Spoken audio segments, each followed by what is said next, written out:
Professional, me. All right.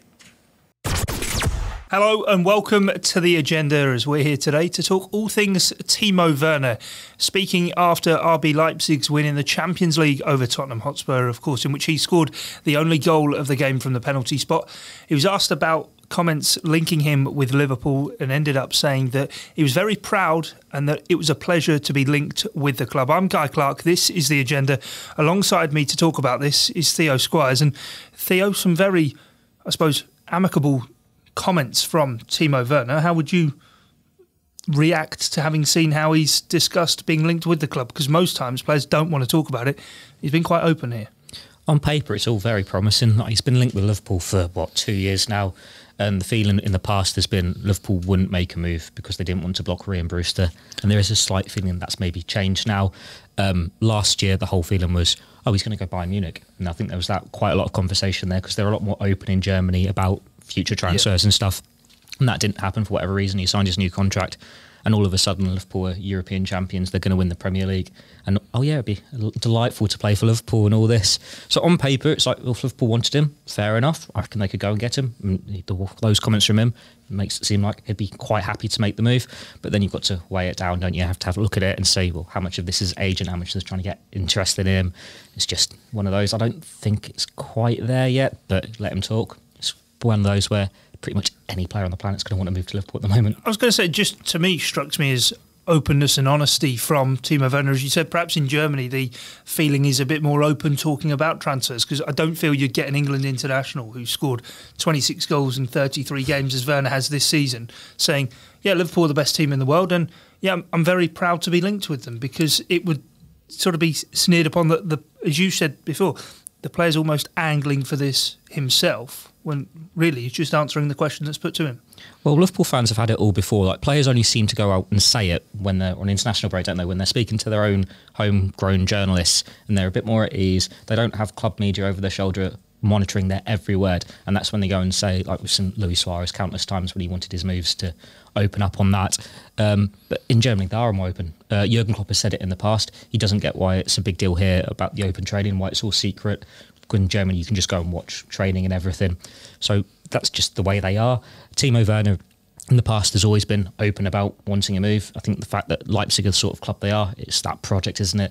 And he has pretty much reached as high a standard as he's going to get with them, and he is going to move on at some point. So it's obvious he's going to want to talk about having a moves, and when he's just scored the winner for them in their biggest Champions League night against Tottenham, he's going to definitely want that headline. And we've obviously seen it with the way the Red Bull group work. Obviously, RB Leipzig, not Red Bull technically these days, but part of the same group, obviously. We've seen the model is, as you sort of allude to there, a conveyor belt of talent, of bringing in players, developing them on and selling them at a premium price. He obviously signed a new contract, I think it was September or August at the beginning of this season. It contains this release clause, and there has been a lot of talk about when the release clause bumps up and how it can sort of be structured differently and everything. But it does seem to indicate that with that being public knowledge, this could be a player who is up for sale in the summer. Yeah, definitely. Liverpool have got a very good relationship with the Red Bull group, the RB group, whatever you want to call them. And that's been obvious just from Minamino, for example. Like, he had the release clause there and it wasn't public knowledge. Michael Edwards found out that knowledge and they got a deal done on the cheap very swiftly. With Timo Werner, I think we were saying it's 50, 55 million, and if you want to get it done at that price, it has to be done by April. But then it's like, well, apart from the player, his agent and the club, they only know the real details of that deal. So it's one of those where, would you look at it? Is it available to Bundesliga clubs? Is it available to only overseas clubs? Did they have to be in the Champions League? Something like that. It's very easy for a newspaper to get that figure and put it out there. And without knowing the real details, you don't know who it applies to. But I think when you look at the rest of the market now, you look at the players that are probably going to be moving on in the summer, say Jadon Sancho, for example, he is going to be costing upwards of 100 million. And it's going to be the same for any of these global talents.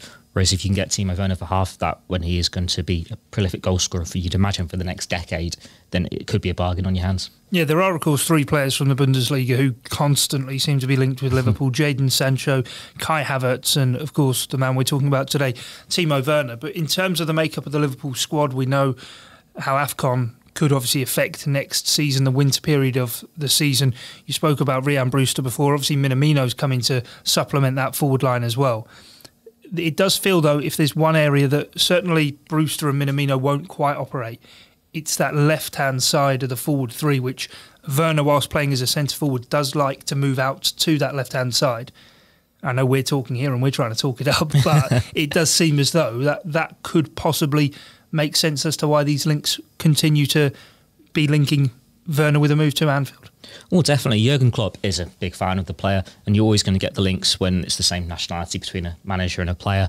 But it's one of those where Timo Werner, he's a versatile forward, he scores a lot of goals, he's been linked with Liverpool for a number of months now, and as soon as that story came up, Liverpool are going to lose two of their forwards to the Africa Cup of Nations, it's quite coincidental. That's when the Timo Werner lines started to pick up a bit more.